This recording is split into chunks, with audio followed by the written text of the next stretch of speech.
What's going on, guys? This is Empty Box, and today we're going to have a departure from the ordinary, in which case I will be reviewing Forza Horizon 3 for your Windows 10 personal computer.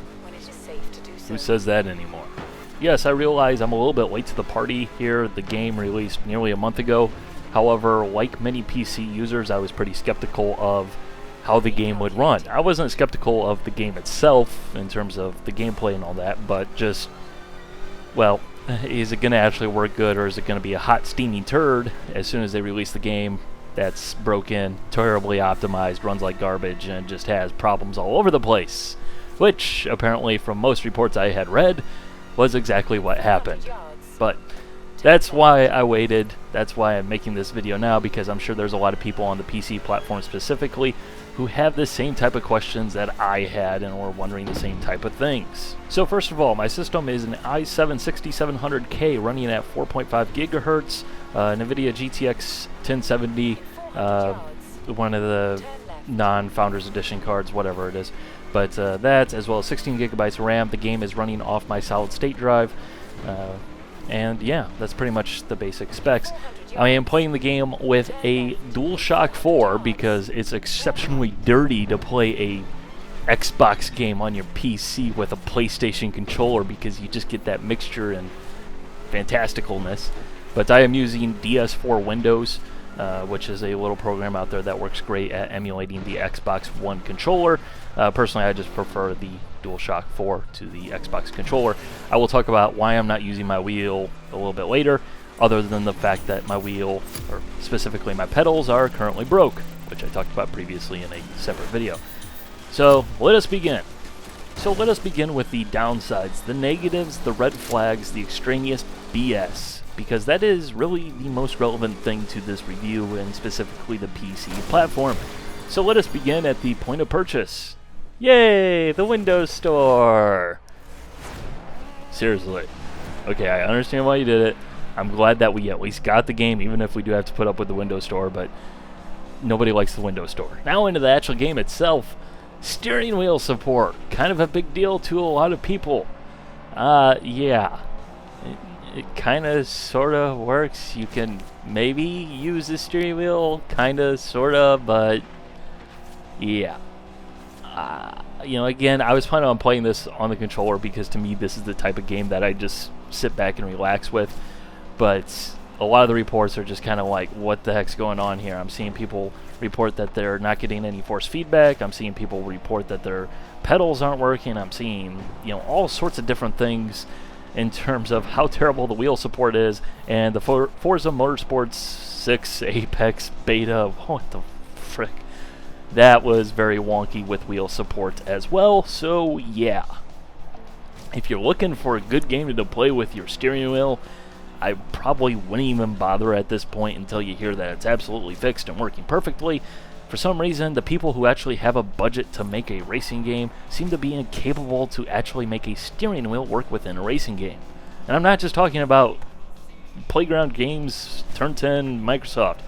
Codemasters, also guilty of the same thing. Why do the sim guys with no budgets manage to get it right? I don't know. Anyways, now I have had a couple of different small little bugs and oddities. Specifically, I've had a couple of times now where on a loading screen, the game has just kept loading and loading and loading and loading and loading and loading, and it's just kind of odd. Well, come to find out that apparently the game had more or less paused itself, and I just needed to press Alt-Enter to toggle out of full screen mode, then toggle back into full screen mode, and everything was fine. But, yeah. Just very bizarre, weird, strange little things. Not major issues. I haven't really seen anything in terms of like a crash desktop or anything like that in terms of stability in that sense, but just some weird little oddities and hiccups. In terms of performance, as in frame rates and optimization, I feel that the game performs relatively well. There are a couple of issues. For example, when you go downtown in Surfer's Paradise, which is the game's most populous city center, I guess you would call it, with the highest density of buildings and traffic and everything, where you would expect the performance to, you know, really be tested to its might. You know, there's definitely some issues there in terms of optimizations and seen some pretty big frame rate drops in that area particularly. However, elsewhere it seems that the game runs pretty dang well on my system, and it is easily worked around right now by just simply turning the settings down a little bit. However, I would like to see that improved in future updates to Forza Horizon 3 for the PC, which I do think will be something that we will be seeing, because I'm not really sure that the frame rate should be dropping that much. I think it's just an optimization issue more than anything, but it is still an issue. And finally, two more gameplay related things. There is no field of view options or customization, as well as no view customization or options. Not necessarily unsurprising given that this is a Forza title. However, it is something that should be there, because these should be common features in modern racing games, because they are freaking important. As well as, thanks to Microsoft's drive to push products that nobody cares for, such as Groove Music, it is a bit more difficult to add music to the in-game radio station to listen to your custom music. It is still possible without their Groove Music subscription. You can find a link down in the description to see how it's done.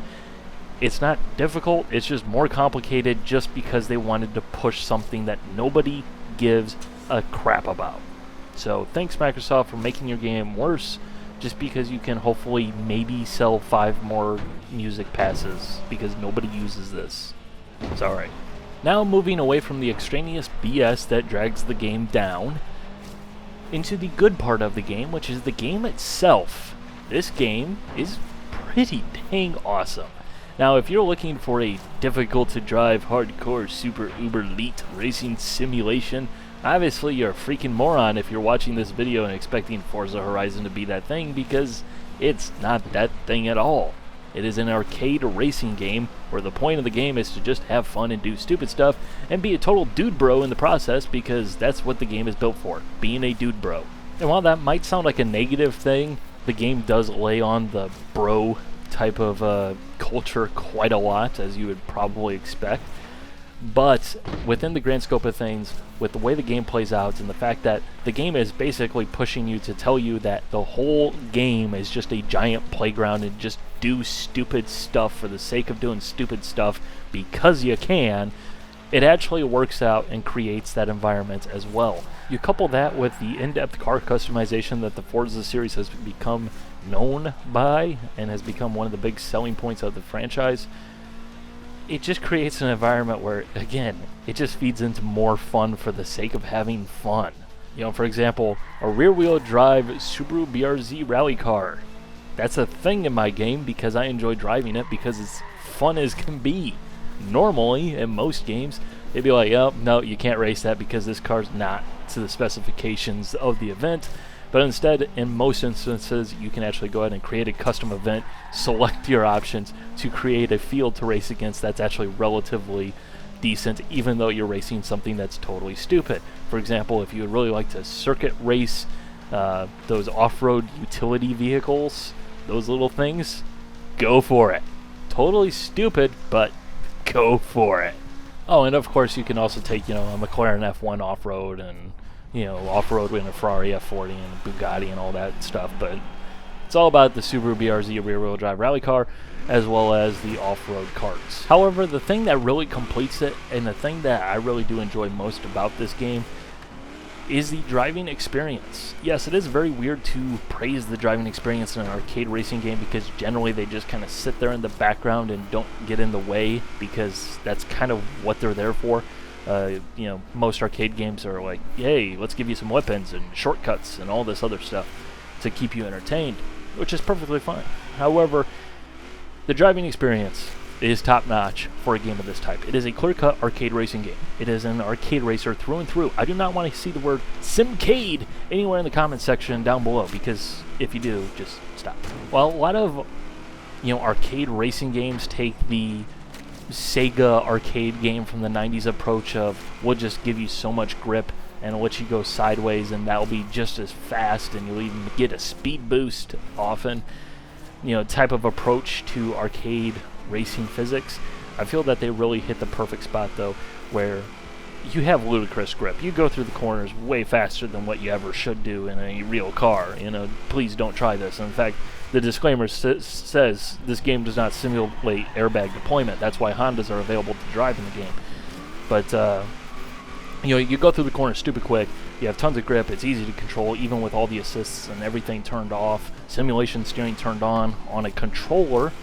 It's that easy to drive, but at the same time, you are going to need to use the brake pedal. You are going to need to make sure that you don't lock your tires up if you're turning ABS off.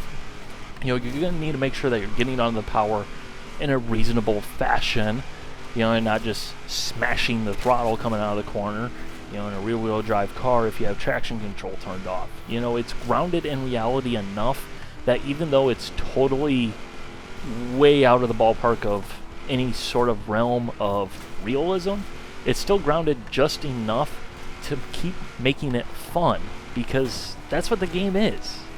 Wrapping things up here, this game is hampered a lot by the extraneous BS, for the fact that that was pretty much half of this video.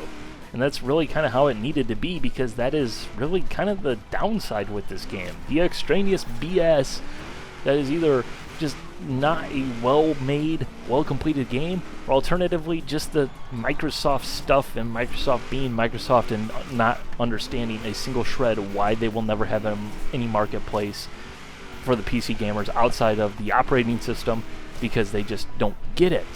Outside of that, though, it is a fun racing game that you pick up as a diversionary title and just have a whole hell of a lot of fun just doing stupid stuff, because sometimes it's just fun to just do silly things. So I'm going to go ahead and try and drive through a forest at top speed. Hopefully I don't hit one of the few solid trees within the game. Wish me luck. Hope you guys enjoyed. Bye.